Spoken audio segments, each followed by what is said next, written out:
हजारों साल से बिना रुके बिना थके अपने पथ पर चल रही हूँ।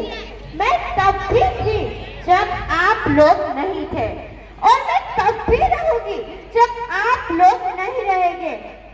पर अब ऐसा लगता है कि मैं थक रही हूँ। आपकी धरती माँ थक रही है। खेतों में इस्तेमाल किए जाने वाले रसायन एवं रासायनिक पदार्थ से मेरी मिट्टी बंजर हो रही है। इन रसायनों से मेरा शरीर ऐसे जलता है जैसे आपके शरीर पे कोई तेजाब डालते हैं। मेरे बच्चों को तो मेरे दुख का अंदाजा भी नहीं है। मेरी मिट्टी बंजर हो रही है। मिट्टी के पोषक तत्व खत्म हो रहे हैं। मैं धीरे धीरे थक रही हूँ। मेरा शरीर मिर्च की तरह जल रहा है। मैं धीरे धीरे थक रही हूँ। मैं थक रही हूँ। लेकिन मुझे याद आता है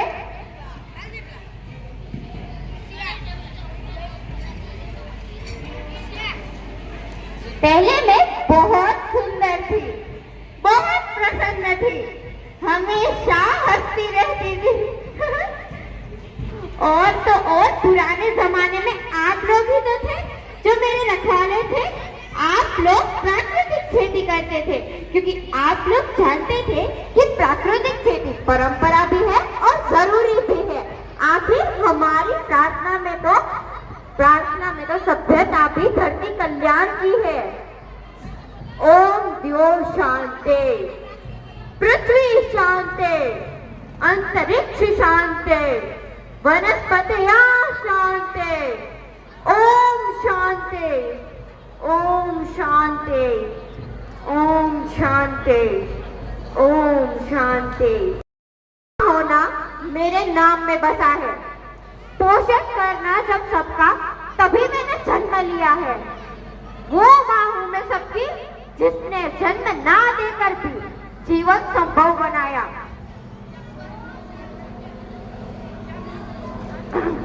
जब करोड़ों साल पहले धरती पे सांसों की डोर बरखाई, पोषण करके हर मुंह तक रोटी पहुंचा के, तभी मैंने नदियाँ जंगल झरने पर्वत रखना ही है सवार के।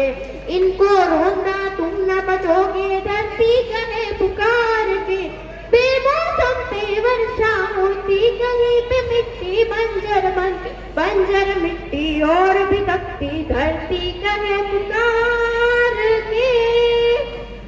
हजारों साल से मनुष्य धरती की गोद में रहता आया है। धरती माँ ने आपको सब कुछ दिया, लेकिन आज मैं आपसे पूछती हूँ कि आपने अपनी धरती माँ को क्या दिया? ये जहरीले रसायन और ये अप्राकृतिक खाद जो मिट्टी को बंजर कर रहे हैं, उन पे रफ्ता को बर्बाद कर रहे हैं। आप अच्छी पैदावार के लालच में जो रासायनिक खाद इस्तेमाल कर रहे हैं, वो अभी तो लाभ देगी, लेकिन आगे जाके उसी का नुकसान है। आप जिस रासायनिक खाद का इस्तेमाल कर रहे हैं, वो जहर समान है, जहर समान। और तो और इससे पानी की खपत बढ़ रही है, जिससे खेती लागत बढ़ रही है और पानी का स्तर जमीन के धीरे धीरे नीचे जा रहा है।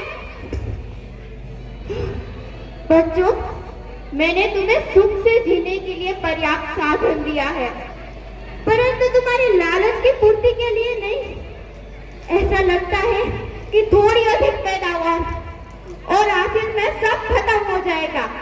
थोड़ी अधिक पैदावार और आप अपने बच्चों के बारे में, अपनी अगली पीढ़ी के बारे में सोचना ही भूल गए हैं। सोचो, आप अपने बच्चों को और अपनी अगली पीढ़ी को ऐसे खेत दोगे जो बंजर हो, जिसमें अन्न का एक दाना भी ना उग पाए। ध्यान से सोचिए, खुले मन से सोचिए, खुले विचार से सोचिए। आप अपने बच्चों को ऐसे खेत दोगे जो बंजर हो, जिसमें अन्न का एक दाना भी ना उग पाए। सबका है जीवन केवल एक, धरती एक परिवार की जैसी। सबका है जीवन केवल एक, बचेगी धरती सभी बचेंगे, जीवन पर पथ की मालाएं, अरे जीवन पथ की मालाएं। हीरा माणिक पन्ना मोती आना सबके रूप अने, अरे बचेगी धरती सभी बचेंगे, जीवन पथ की मालाएं, अरे जीवन पथ की मालाएं, अरे जीवन पथ की मालाएं। किसान, तुम्ही ने तो इस काम में मेरा साथ निभाया। जब तुमने दिन रात सींच पसीने से माथे मुझको लगाया, तब मैं हरियाली में मुस्कुराई। याद रखना, मिट्टी के बंजर होने से किसी एक समाज, एक द्वीप, एक लोग या फिर एक धर्म का नुकसान नहीं है, बल्कि सभी का नुकसान है, क्योंकि हम सब आपस में बंधे हुए हैं। अगर धरती की श्रृंखला टूटी, माला छूटी, सब बर्बाद हो जाएगा, सब बिखर जाएगा, सब कुछ खत्म हो जाएगा, पूरी धरती नष्ट हो जाएगी, कुछ भी नहीं बचेगा। याद रखना, सब कुछ बर्बाद हो जाएगा, सब कुछ नष्ट हो जाएगा।